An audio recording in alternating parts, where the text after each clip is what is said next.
नमस्कार मित्रों, मैं सत्यप्रिय अवस्थी आपका आपके ही चैनल पर हार्दिक स्वागत करता हूँ। आज का हमारा टॉपिक है cup and handle patterns. Cup and handle patterns को हम इस डायग्राम से समझने की कोशिश करते हैं कि ये कप और हैंडल कैसे फॉर्म होता है। अब आप देखिए इसमें कि ये एक कप और हैंडल का डायग्राम है जो कि कप बनने के पहले अप ट्रेंड में स्टॉक होता है और वहाँ पे हाई बनाता है और हाई बनाने के बाद में फिर नीचे डाउन ट्रेंड में आता है। डाउन ट्रेंड में आने के बाद ये कुछ समय अपने बॉटम पे व्यतीत करता है और इसके बाद फिर ये अप ट्रेंड की तरफ चलता है। और अप ट्रेंड में जब ये अपना पहले का जो हाई था उस हाई को कैच करता है और उसके बाद ये एक छोटे पीरियड के लिए डाउन ट्रेंड में आता है और ये डाउन ट्रेंड भी लगभग इतना होता है कि 1/3 या हाफ तक हो सकता है। उसके बाद फिर ये अप ट्रेंड में आके जब दोबारा इस हाई को ब्रेक करता है तो इसकी प्रोबेबिलिटी बहुत ज़्यादा ऊपर जाने की रहती है। यानी कि ऐसे पैटर्न पर हमें रिस्क रिवॉर्ड रेशियो के हिसाब से अच्छा बेनिफिट मिल सकता है। टारगेट का जो है, टारगेट जो इस कप की गहराई है, इस कप की जो गहराई है उस गहराई को आप जो परचेजिंग प्राइस है उसमें ऐड कर दीजिए तो 1 आवर का जो टारगेट है ये बन जाता है। और जब 1 आवर हमको अचीव हो जाए तो उसके बाद हम 1 आवर और प्लस करके सेकेंड टारगेट को मार्क कर लेते हैं। सेकेंड टारगेट मिलने के बाद 3 आवर यानी कि इस गहराई का 3 टाइम्स जो है वो परचेजिंग प्राइस में प्लस करके आपका थर्ड टारगेट भी मार्क कर लेते हैं। इस तरह से इस कप में, कप पैटर्न में हम ट्रेडिंग करते हैं। इसके बारे में कुछ और हम शार्ट में समझाने की कोशिश करेंगे ताकि आपको ये बिल्कुल क्लियर हो जाए कि हम कप पैटर्न में कैसे एडवांटेज उठा सकते हैं। ये देखिए चाय पीने का कप बना हुआ है।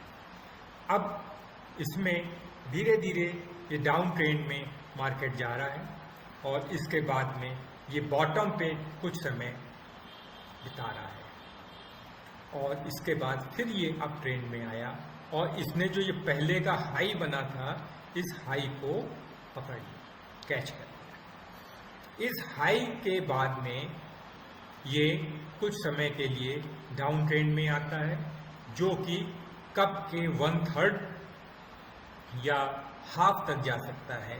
इसके बाद अगर ये ऊपर की तरफ जाता है यानी कि इस हाई को ब्रेक कर देता है तो इसके ऊपर जाने की प्रोबेबिलिटी ज़्यादा होती है, यानी अप ट्रेंड की प्रोबेबिलिटी ज़्यादा होती है।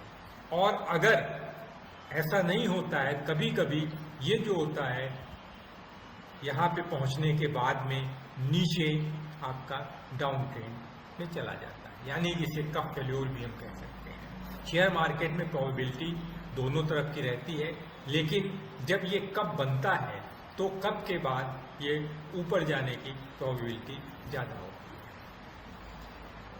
ये एक और डायग्राम के थ्रू ये अप ट्रेंड के बाद ये डाउन ट्रेंड में और इसके बाद ये बॉटम पे इसने कुछ समय बिताया, फिर ये अप ट्रेंड में आया।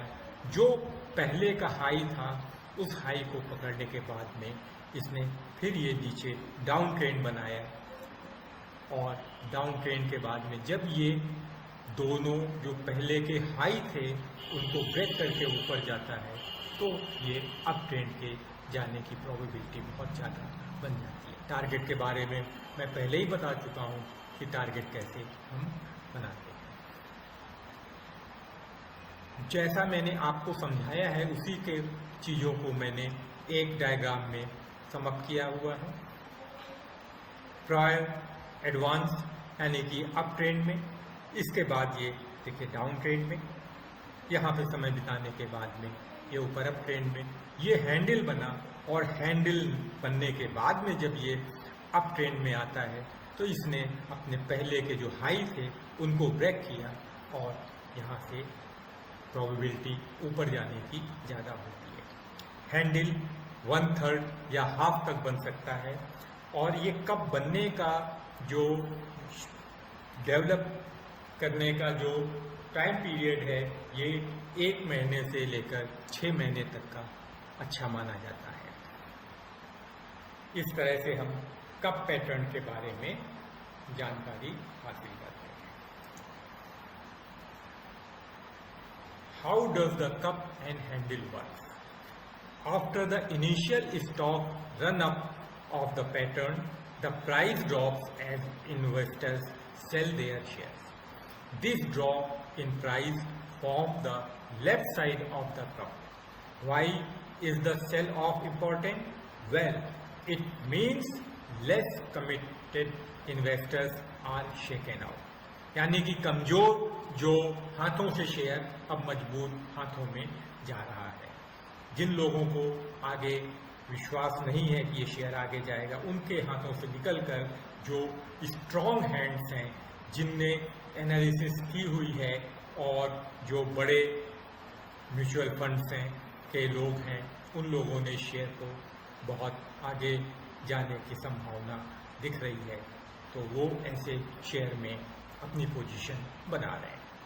आफ्टर दे एग्जिट यानी retail investor exit, the stock can consolidate to form the base until it's runs again.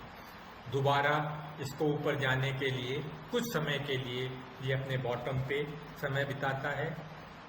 This happens when traders and investors stop selling shares and shift back into buying mode that sends the stock high. After the cup is completed, a trading range develops on the right side which form the handle।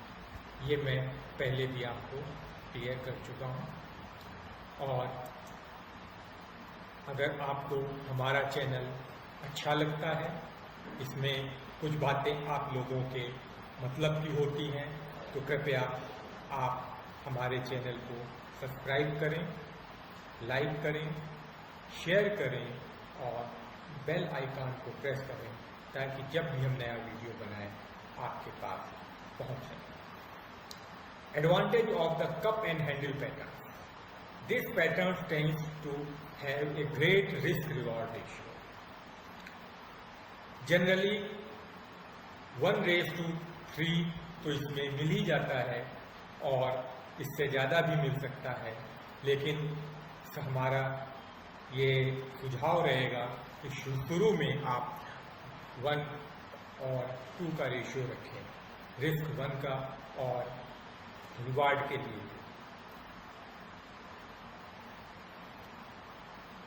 How and when to enter और exit the pattern. ये बहुत important point है कि कहाँ पे हमको inter करना है और हमको कहाँ पे एग्जिट करना है।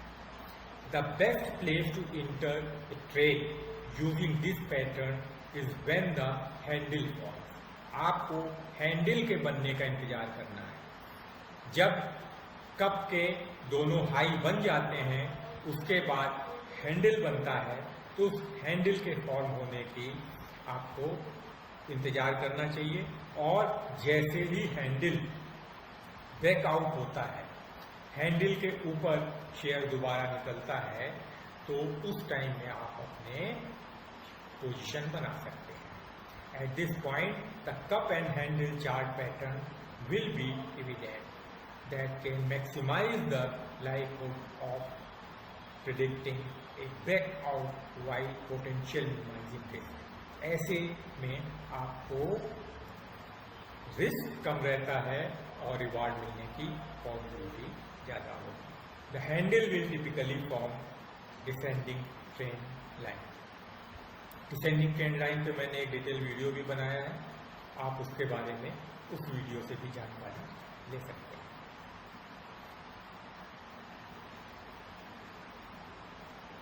What is an inverted cup and handle? Inverted cup and handle पे आप ये समझ लीजिए कि जैसे आपको मैंने एक कप बनाया है, ये बुलिश कंटिन्यूएशन पैटर्न पे है, और इन्वर्टेड कप एंड पैटर्न जो होता है वो बेयरिश कंटिन्यूएशन पैटर्न पे होता है। बाकी सारी चीजें उसी प्रकार से होती हैं, बस आपको बेयरिश साइड में ही आपको उस हिसाब से टारगेट सेट करने हैं, क्योंकि ये बेयरिश कंटिन्यूएशन पैटर्न होता है।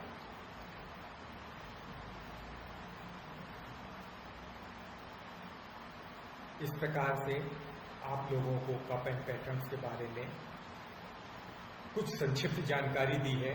बाकी जब मैं इसको चार्ट में एनालाइज करूंगा तो आपको ये और भी सारी चीज़ें क्लियर होंगी। तो अभी फिलहाल के लिए मैं इस introduction of cup and patterns handle को समाप्त करता हूँ, और आगे जब मैं चार्ट पे एनालाइज करूंगा तो आपको इन चीज़ों को ध्यान में रखना है, और उसमें आपको और भी क्लियर होगा कैसे टारगेट फिक्स करना है, कैसे कप एंड पैटर्न को हमको आइडेंटिफाई करना है। ये सारी चीज़ें धीरे धीरे आप सीखेंगे। एक ही वीडियो में सारी चीज़ों को बताना संभव नहीं होता है, क्योंकि ये वीडियो जब बहुत लंबा हो जाता है तो बहुत सारी चीज़ें हमारे दिमाग में बैठ नहीं पाती हैं, ऊपर से निकलती जाती हैं, और हमारे जो कस्टमर्स होते हैं, हमारे जो व्यूअर्स होते हैं, वो बोर होने लगते हैं। इसलिए थोड़ा थोड़ा आप समझते चलिए और उसको अप्लाई करने की कोशिश करते रहिए, क्योंकि शेयर मार्केट की जो नॉलेज है वो, या फाइनेंशियल नॉलेज है, इसकी कोई लिमिट नहीं है, ये अनलिमिटेड है, और हर व्यक्ति इसको अलग अलग ढंग से बताता है। आपको जिस व्यक्ति की भी भाषा शैली और नॉलेज समझ में आती है वही आपके लिए सबसे अच्छा है। ये कोई ज़रूरी नहीं है कि आप हमारे ही वीडियो देखें, लेकिन ये ज़रूरी है कि आपको अपनी नॉलेज में लगातार बढ़ोतरी करनी चाहिए और करते रहना चाहिए। नहीं तो शेयर मार्केट में आपको पैसा बनाना बहुत कठिन लगेगा, और बल्कि वहाँ पे फायदे की जगह नुकसान होगा। इसलिए आपको नॉलेज को बढ़ाना ही है, कैसे भी बढ़ाएं। किसी भी और जो वीडियो बनाते हैं उनमें और भी आप देख सकते हैं और अपनी नॉलेज को बढ़ा सकते हैं। बहुत